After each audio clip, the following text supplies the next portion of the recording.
shall continue our discussion on step count analysis.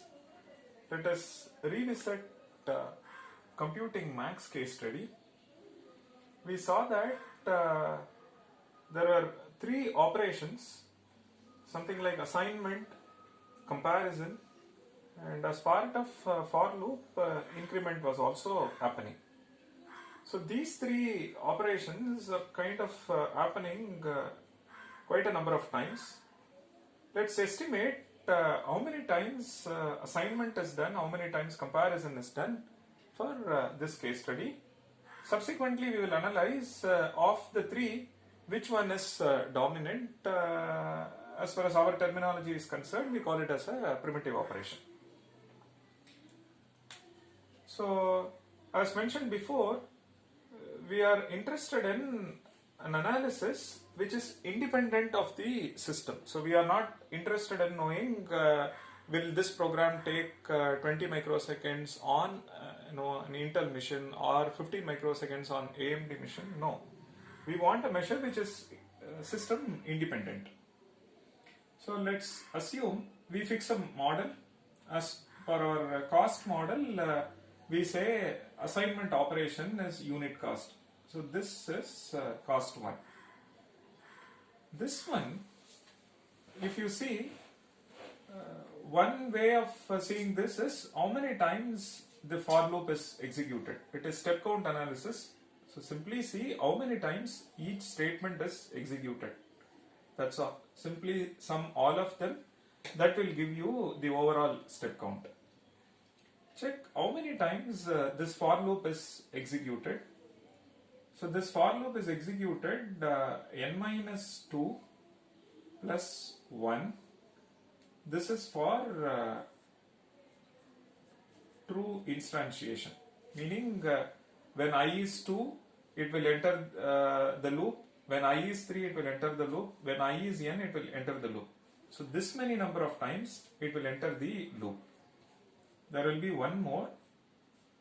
At this point in time, we will come to know that we have violated the upper bound. We come out of the for loop. So there is plus 1 for the false part. So which means for loop will be executed for n minus 2 plus 1 number of times as far as this statement is concerned, of which this number will represent the true calls and this represent the false call. And so this is n. So which means for loop will be executed n times. Then let's look at this case. So whenever for loop is true, which means when I is 2, when I is 3, so on up to I is n, this statement will be executed. Which means this will be executed n minus 1 number of times. So for loop is true for n minus 1 times, and so this will be executed for n minus 1 times. And this one, it depends on the return value of this. If the return value is say 1, which means it is true, then this update will happen.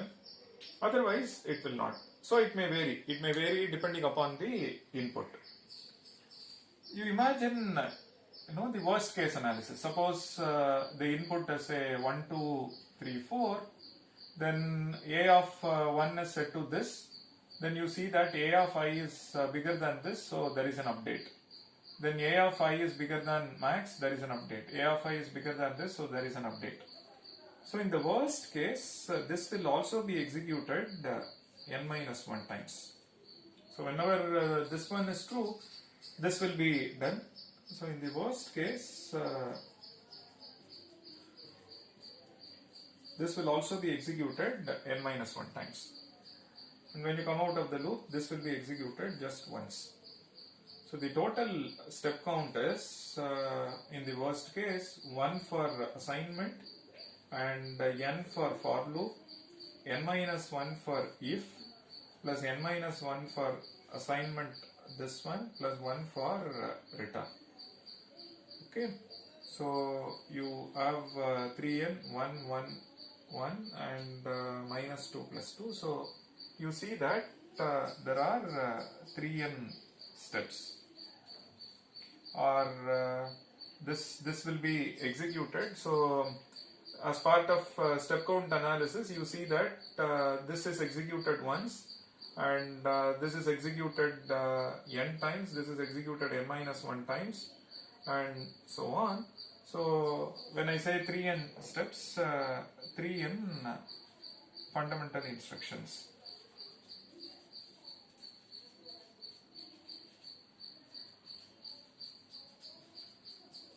Now if you say that you fix a mission, suppose with respect to say Intel mission, you say that time complexity of one fundamental instruction is say 1 microsecond. Then when you fix the value of n, we say time complexity of max code is 3 into value of n, say 100 into 1 microsecond. So this will give you so many microseconds.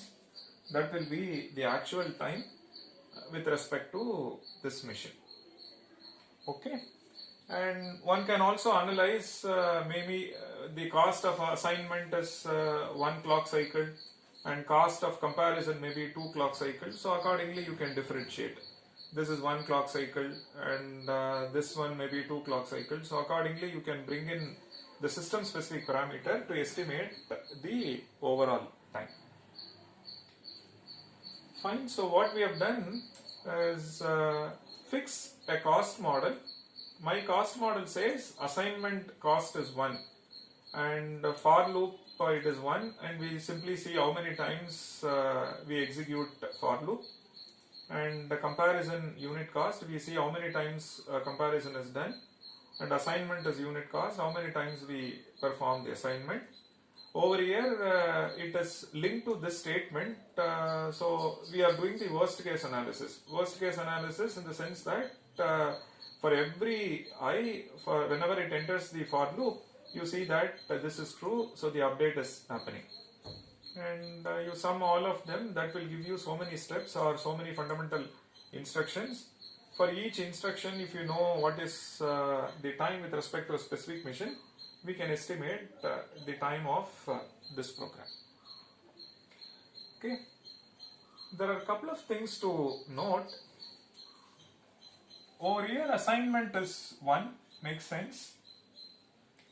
When we say this one is taking n instructions or n steps, implicitly when we say for loop is executed n times, implicitly we are making n assignments, we are making n comparisons, we are also making n increments.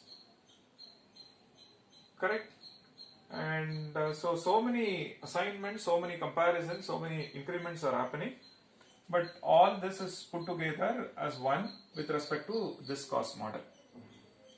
When you come over here, you see that n minus 1 comparisons is done, and assignment in the worst case it is n minus 1.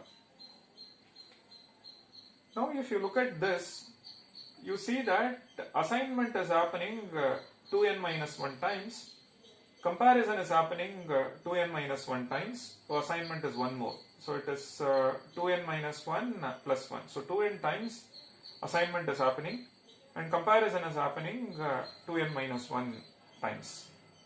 Okay.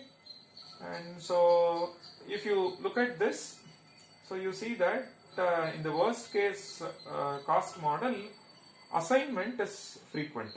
Assignment is dominating operation over other operations. If you compare assignment, comparison and increment, it turns out that assignment is frequent, assignment is happening 2n times, and the other operations are happening less than that. So which means assignment is frequent, other operations are relatively less frequent. Now what we shall do as part of, maybe not now, we will look at a couple of more case studies on this front, then we will slightly fine tune this model and give importance only to dominant operation or primitive operation. As of now, I am just highlighting you that if you look at a case study or an algorithm, you see that some operations are frequent and other operations are relatively less frequent. So it makes sense to focus on the frequent operation. Why? All that we shall see shortly. So as far as this case study is concerned, it turns out that assignment is frequent. And overall, following this cost model, we see that we have achieved 3n instructions. Fine. So now what we will do is we will look at other case studies like Fibonacci, factorial and so on, and fix this computational model and analyze other case studies. Then we shall revisit this again. Then we shall highlight the frequent or primitive operation, and why should we give importance to primitive over other. All that we shall see.